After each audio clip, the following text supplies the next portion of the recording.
This is not a video about a football career. It's a story about how one decision can change everything. He was Barcelona's captain, a symbol of loyalty, a player the fans believed would never leave. But one signature, one move, turned him into one of the most hated figures in football history. So the real question is, was Luis Figo a traitor, or just a man trapped inside football's dirtiest game? Before he became a symbol of betrayal, Luis Figo was something very different. At Barcelona, he wasn't just a great player, he was a leader, a captain, the face of a team that was rebuilding its identity.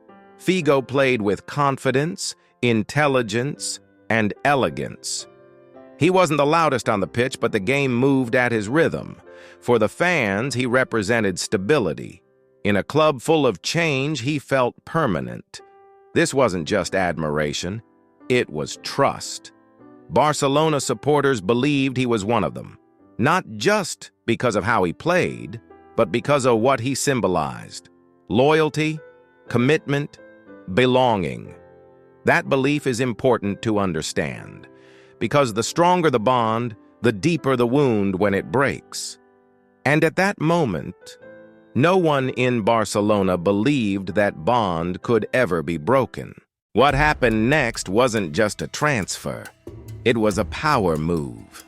In the summer of 2000, Real Madrid wasn't just looking for a player, they were looking for a statement. Florentino Perez was running for president, and he needed a promise powerful enough to win an election. That promise had a name: Luis Figo. Behind the scenes, contracts were drafted, clauses were written, and a line was quietly crossed. If Figo didn't move to Real Madrid, he would owe a massive financial penalty. Suddenly, loyalty wasn't just emotional, it was legal. From the outside, it looked like a choice. But inside that agreement, the room to choose was shrinking fast. Figo was trapped between two realities: stay and face a financial disaster, leave and become public enemy number one.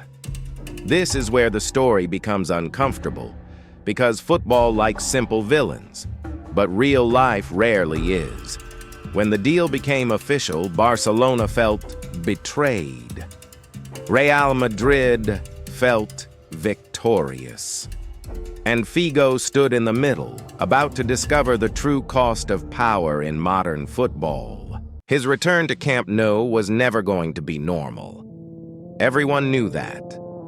For the first time, Luis Figo walked back into the stadium wearing white.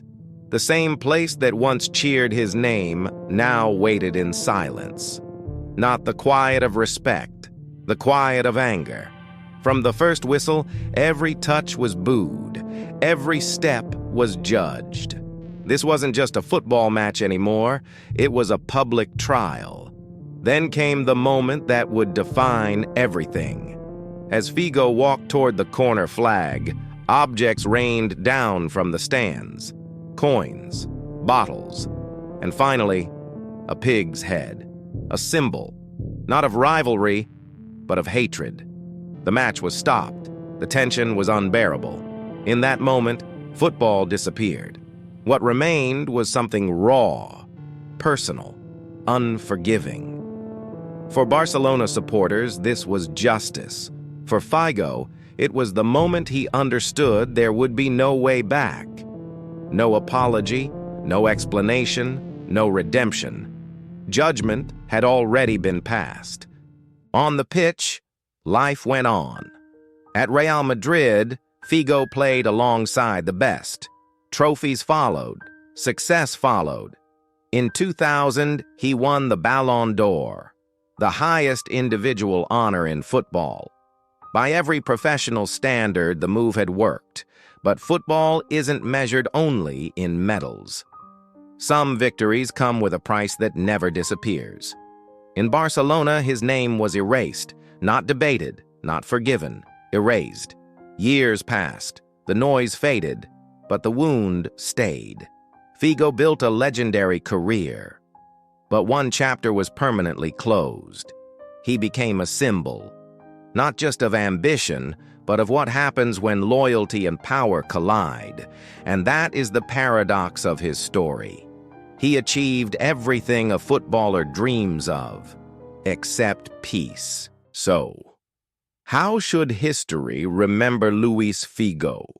As a traitor who crossed the line, or as a player caught inside a game much bigger than himself? In football, the line between hero and villain is thin, and sometimes it only takes one signature to cross it.